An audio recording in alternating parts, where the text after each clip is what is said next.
David, thank you. Jonathan Liss is the Deputy Director of British Influence. Hello, Jonathan. Hello. Hello there. And Jonathan Isaby, the Editor of BrexitCentral. Hello, Jonathan. Good evening, Steve. You are John tonight, Mr. Isaby, because we're dealing with two Jonathans. So, John, now you've got your new name, what do you make of what the Governor of the Bank of England has said? Well, I think what the Governor of the Bank of England said was something at a cabinet meeting which has been selectively leaked to the papers over the last 24 hours.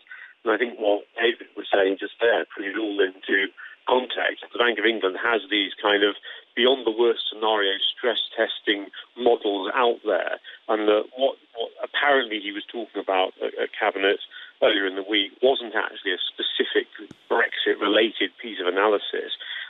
It was a generic model, because actually even before the referendum, the figures being talked about on house prices were kind of half the shock numbers which were quoted in the papers this morning, and you know, even since the referendum, house prices have continued to go up. Do you accept, Jonathan Isaby, that what Brexit does bring is uncertainty, that this could go either way? I mean, look, I would certainly accept that we're obviously in uncharted territory, because no country has ever left the European Union before. But what I do look at is what the Treasury said before the referendum, what George Osborne, the then Chancellor, said just a month before the referendum. He said a direct consequence of a vote to leave would be significant job losses, as many as 800,000 he talked about. Again, he said a vote to leave would push the economy into recession. None of this has happened.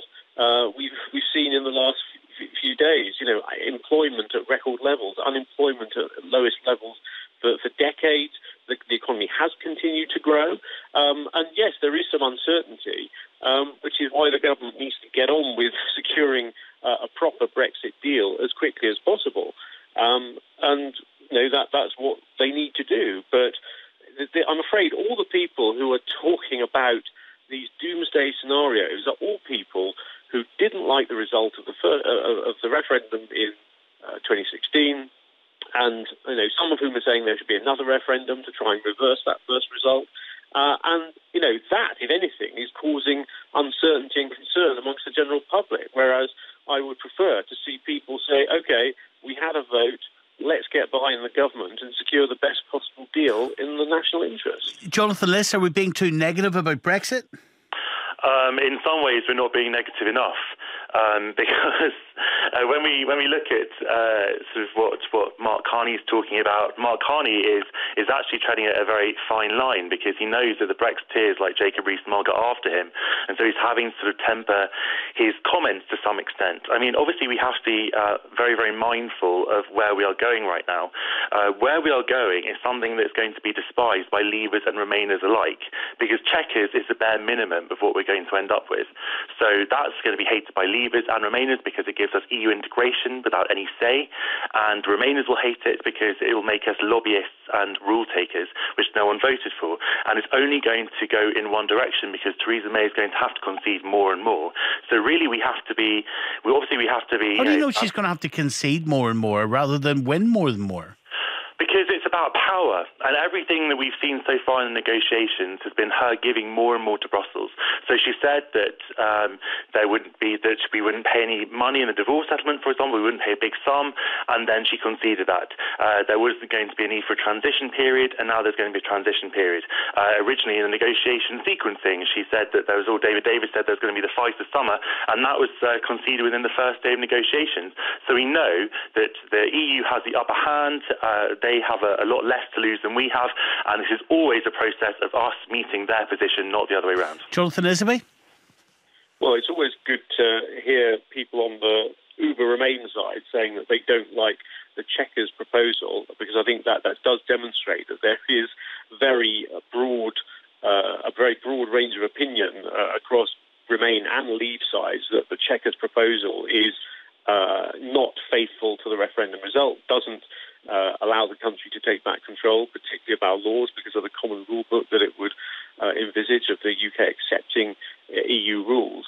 And frankly, the government, I think, do need to a degree, play hardball with the European Union in these negotiations. I don't think they played hardball enough. Dare I say it? I mean, was just going through some of the things that the government accepted, for instance, throughout the sequence of negotiations. Some would say that, at the beginning, that the UK government was acting in good faith and wanting to be very generous towards the European Union in their attitude towards the negotiations. I think some of us would conclude that the government was too generous and was showing far too much goodwill at the outset and needed to have been a bit more robust. Well, clearly over these coming weeks, the government needs to take that on board. Go on, Jonathan. Well, what I'd say to that is that we don't have a lot of cards to play. There is, Jonathan makes out that we can play hardball. What does that actually mean? Hardball means that the EU will say, well, then you won't have a deal at all. And that is setting fire to this country. We must be in absolutely no doubt about what a no-deal Brexit means. And in a way, we don't have to find out because we'll know. Because the no-deal scenario doesn't start on the 29th of March next year. It starts in December. Because the no-deal scenario means that negotiations will break down in December. The economy will start to collapse immediately because confidence will suddenly vanish. Businesses will activate the contingency proposals.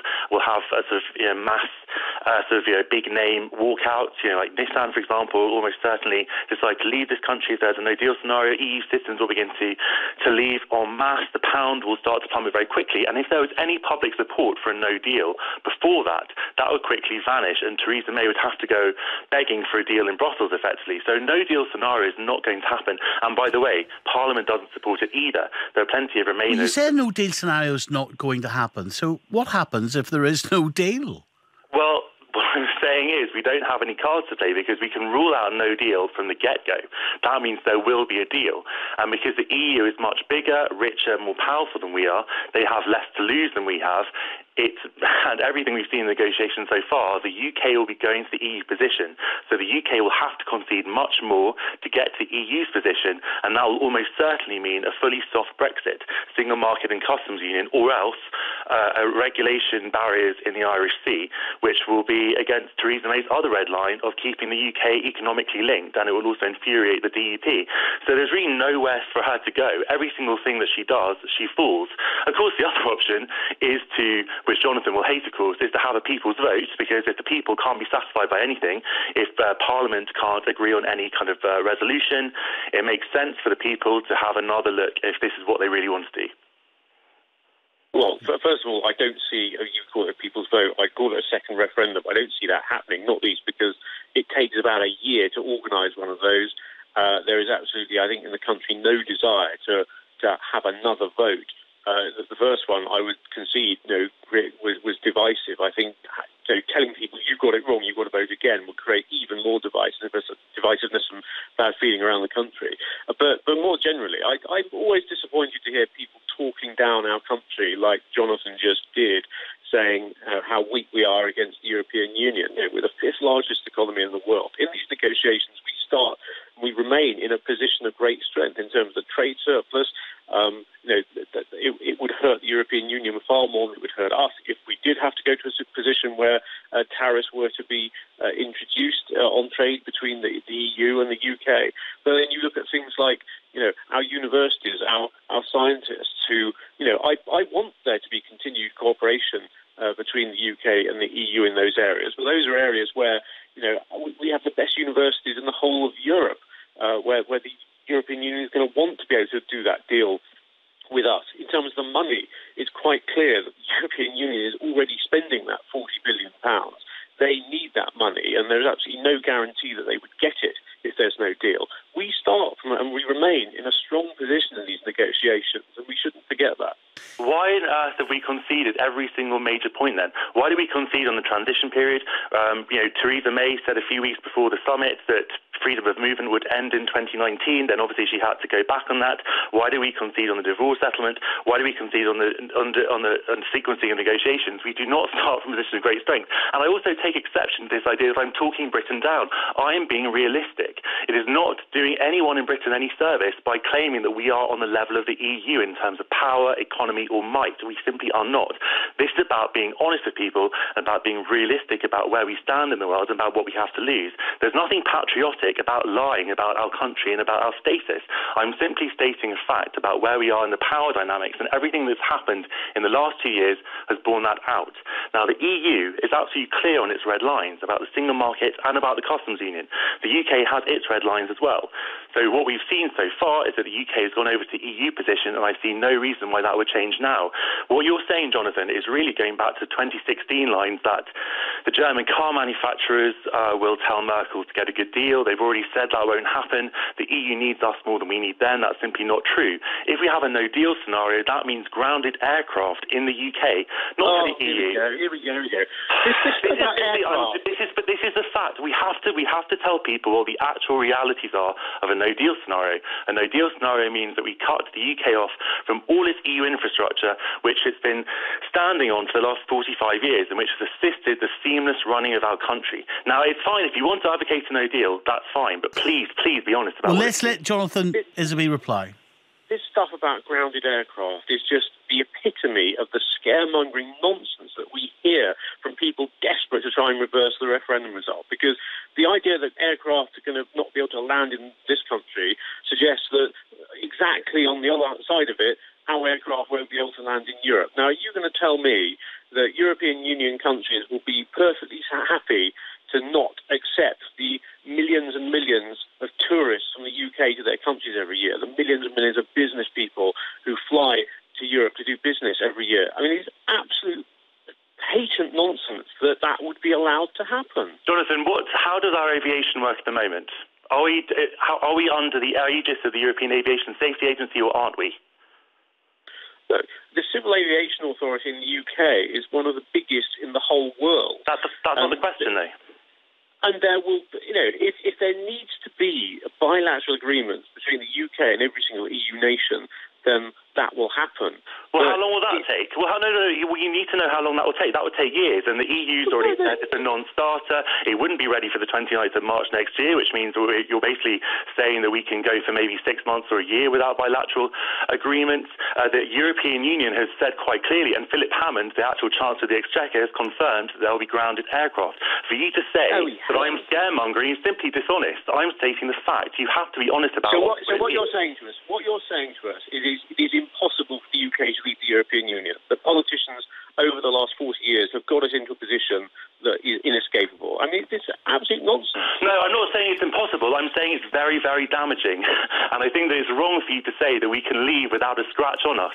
You can argue for us to leave, but I think you have to be honest with people about the realities and the trade-offs that entails. For you to say that we can leave and everything will be fine, everything will be on one side of the ledger and nothing on the other side, is patent nonsense. If you want to advocate a no deal, have the decency to be honest about what that means and what it doesn't mean.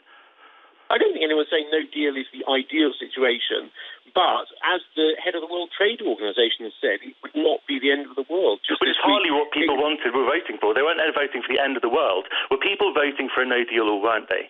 If people weren't voting for a no deal, why would we allow ourselves to get into that ridiculous position? I think we should let Jonathan Isaby finish the sentence. People voted to leave the European Union. More people voted to leave the EU than have ever voted for anyone or anything in British electoral history. And everyone owes it to democracy, to the democratic process that they deliver on that result. And you and your organisation and many other organisations that have popped up since the referendum, and indeed the Remain campaign, which continues to exist, are trying to reverse that democratic vote. And I think if you actually succeeded in doing that, that would undermine faith in British democracy to a level that we have never seen before. I mean, if you think the Westminster MP's expensive scandal back in 2009 caused a dent in confidence in the system, you ain't seen nothing yet if you're trying to reverse that biggest democratic vote we've ever seen. OK, Jonathan Isaby, Jonathan Liss, thank you.